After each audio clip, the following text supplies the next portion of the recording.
A veces da la impresión de que los tertulianos DIRCOM son un poco como abogados y, por tanto, según cambie el jefe de la empresa a la que defiendes, cambia tu criterio. Pienso, por ejemplo, en doña Angélica Rubio, que fue DIRCOM de gobiernos socialistas, que en la semana de 2016, en la que fue defenestrado don Pedro Sánchez, fue quien más se mojó en atacar prácticamente a diario a don Pedro Sánchez, pero que una vez don Pedro Sánchez recuperó el poder del PSOE en 2017, pasó a ser firme defensora de don Pedro Sánchez.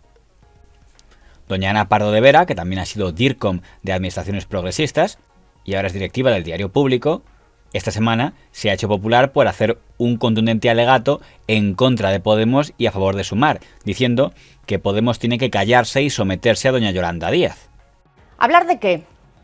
¿De puestos en las listas o de programa y propuestas? ¿De igual a igual con todas las formaciones que pretenden concurrir en el movimiento Sumar? ¿O todavía pretende Podemos arrogarse algún protagonismo en este sentido? La respuesta parece bastante clara. El liderazgo es de Díaz y además de trabajar por la unidad como ella decida, este liderazgo le otorga el derecho a equivocarse. Por su parte, quienes quieran acompañarla tienen la responsabilidad y el deber de ayudarla y estar con ella. El deber de acatar y, si es posible y no se suma, el deber de callarse o marcharse, porque la alternativa es la ultraderecha y el mensaje de los votantes de izquierdas ha sido clarísimo este 28 de mayo. O se unen o nos quedamos en casa.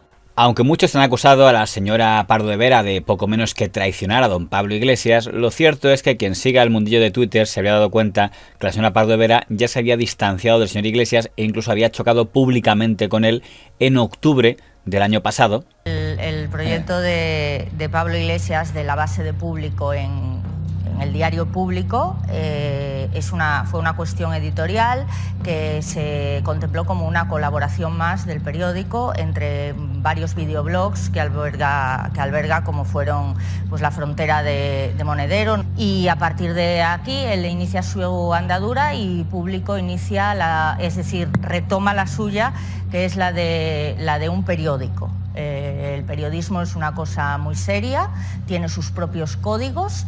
Y esta es mi opinión personal. No soy partidaria de meter políticos en medios de comunicación. Cuando don Pablo Iglesias defendía que había que meter jueces afines a Podemos en el Consejo General del Poder Judicial, y la señora Pardo de Vera, en cambio, le decía al señor Iglesias que tenía que ser coherente y si había dicho que había que despolitizar el CGPJ, eso incluía no meter jueces afines a Podemos, como doña Victoria Rosell. Entonces el señor Iglesias le afeó que hiciera eso cuando ellos le habían apoyado a ella para que fuera presidenta de Televisión Española. A lo que doña Ana Pardo de Vera le recordó que mientras que la señora Rosell sí ha sido miembro de Podemos y miembro de sus listas, ella oficialmente no ha sido miembro del partido político ni candidata en sus listas. Eso sí, lo que dice Iglesias es cierto en el sentido de que en el año 2018 don Pablo Iglesias entendió que en función del apoyo que daba Podemos al gobierno del señor Sánchez, tenía derecho a proponer a la presidenta de Radio Televisión Española que quería que fuera doña Ana Pardo de Vera. El problema es que sectores del PSOE, sectores del gobierno como el propio don Iván Redondo y también otros aliados parlamentarios no vieron con buenos ojos aquella imposición de Podemos y doña Ana Pardo de Vera se quedó sin el cargo. Me llamó Pablo Iglesias y me dijo que había acordado con el Partido Socialista, es decir, con el gobierno en ese momento, que la parte de la presidencia de Radio Televisión Española le correspondía a él. Entiendo que es por el apoyo a la moción de censura. Ana Pardo de Vera, que ha contado cómo fue su fichaje, dice que le llamó el lunes el propio Pablo Iglesias y le dijo esa decisión está en mis manos, depende de mí, por eso yo personalmente te llamo para que seas la futura presidenta de Radio Televisión Española. Yo no sé si la señora Pardo de Vera lo dice, será así. No. El acuerdo entre Sánchez y Iglesias es que sea Podemos quien elija al nuevo presidente del ente público. Entra en la lógica que Pedro Sánchez, teniendo 85 diputados y solo 9 más que el segundo grupo que le apoya, Unidos Podemos, hombre, es de lógica que tenga que hacer algún gesto con ellos. Esto es política pura. La Consejería de Turismo, para ti la Consejería de Turismo, dame los telediarios, uno de los 2 telediarios al día y tú te dedicas a gestionar los campos de golf en Andalucía.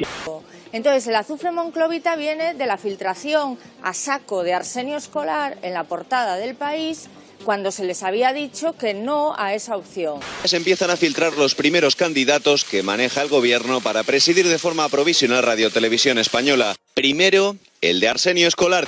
Es el favorito del PSOE, pero desde Podemos prefieren a Ana Pardo de Vera, directora de Público. Una deslealtad absoluta que ha habido por parte de unos acuerdos. El propio Pablo, me llamó también Pablo Iglesias, y me dijo que, bueno, que él también respetaba mi trayectoria, pero que él creía, o que su gente le pedía, que fuera primero una mujer y después bastante más joven que yo. ¿Has tenido suerte gracias a la política de las mujeres y los niños primero? No. ¿Te has librado del infierno? Me llama Pablo Iglesias el lunes. El miércoles me dice ya que está prácticamente cerrado, pero que Sánchez le pide que valore la opción de Arsenio Escolar.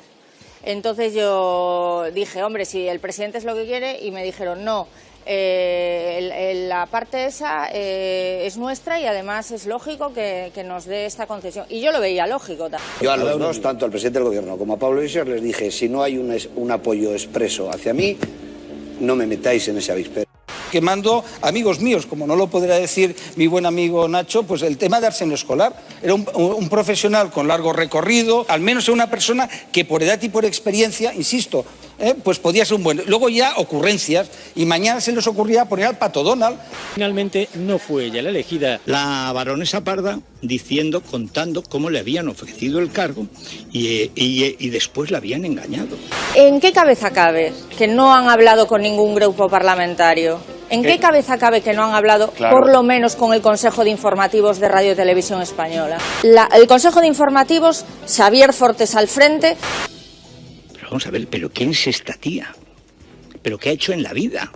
En la derecha también hay unos cuantos DIRCOMs que están llamando la atención últimamente, porque esta semana podíamos leer en el suplemento crónica del diario El Mundo un publireportaje de el gurú mediático de la presidenta del Partido Popular en Extremadura, la señora Guardiola, que dice que quiere ser presidenta de Extremadura, aunque no es la fuerza más votada, pero no quiere pactar con la tercera fuerza, que es la única forma en la que podría gobernar sin ser la más votada, sino que quiere que la fuerza más votada le entregue la presidencia a ella, es decir, el PSOE.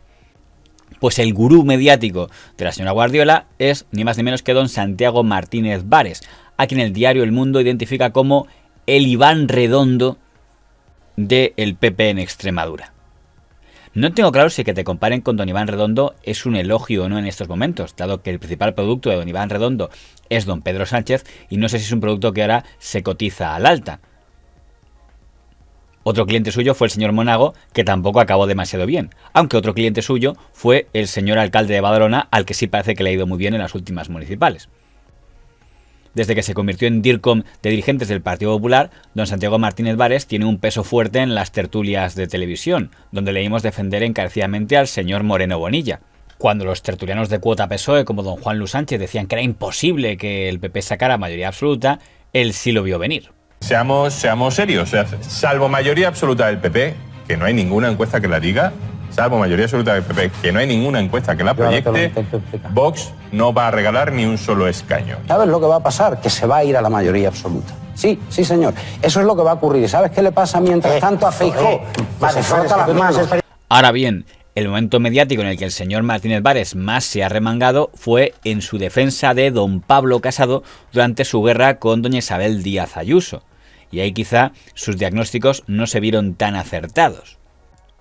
Y no deja de ser curioso que escojan de titular para elogiar al señor Vares, decir que es el Iván Redondo de la Ayuso extremeña, cuando si hubo un tertuliano que quiso ser azote contra la señora Ayuso, fue el señor Martínez Vares en ese momento.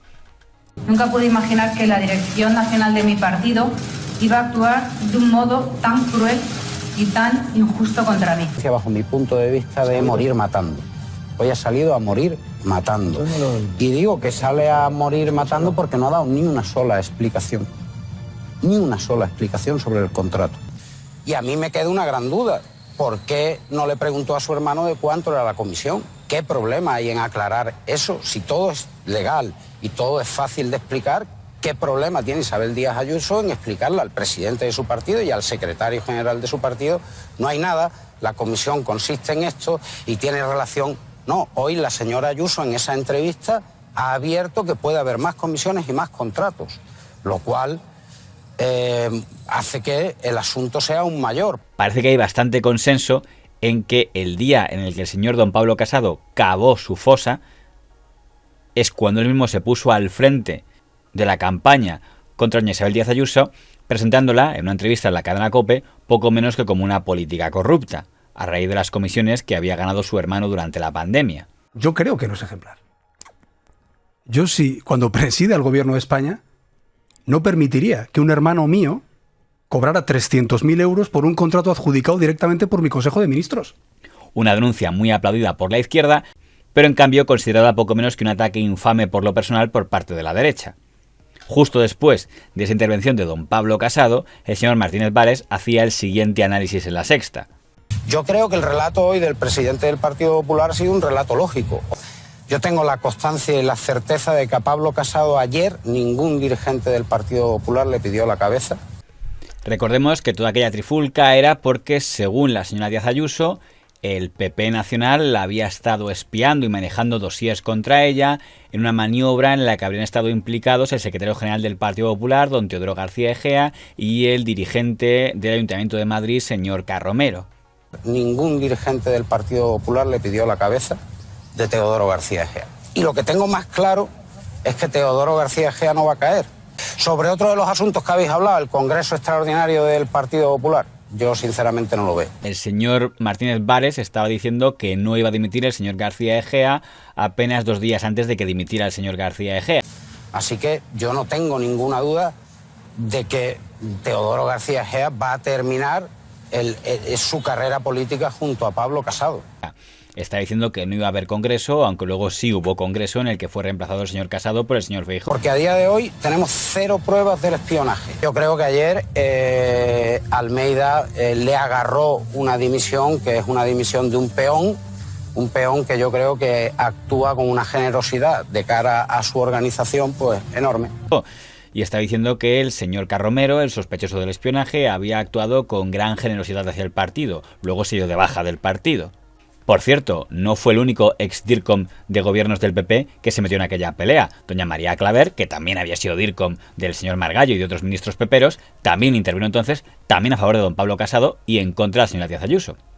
Que nos aclaren cuántos contratos y por qué importe el hermano ha cobrado de esa empresa. Y en Génova. El problema, hasta donde yo sé, es que obviamente se piden una información sobre un contrato, que se ha reconocido que es así, que se ha dado parcialmente esa información. Bueno, vamos a ver, yo creo que la cuestión es que Pablo Casado ha decidido que va a plantar batalla, que él no está dispuesto, ¿no?, a marcharse, ¿no?, cuando él tiene la conciencia tranquila, ¿no?, de haber hecho lo que corresponde al presidente de un partido, que es conocedor de una información muy sensible que puede afectar gravemente a ese partido. No puedo defender lo que a mi juicio, es indefendible.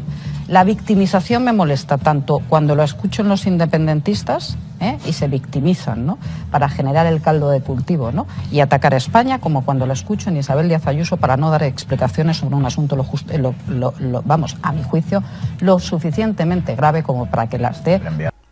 Pero la historia ya la conocen. Don Pablo Casado cayó. Creo que ahora lo mejor es que dé un paso al lado para dejar mi escaño en el Congreso de los Diputados y cualquier responsabilidad en el Partido Popular. Y los que entonces eran DIRCOMs tertulianos pro Casado, ahora son DIRCOMs tertulianos pro Feijóo.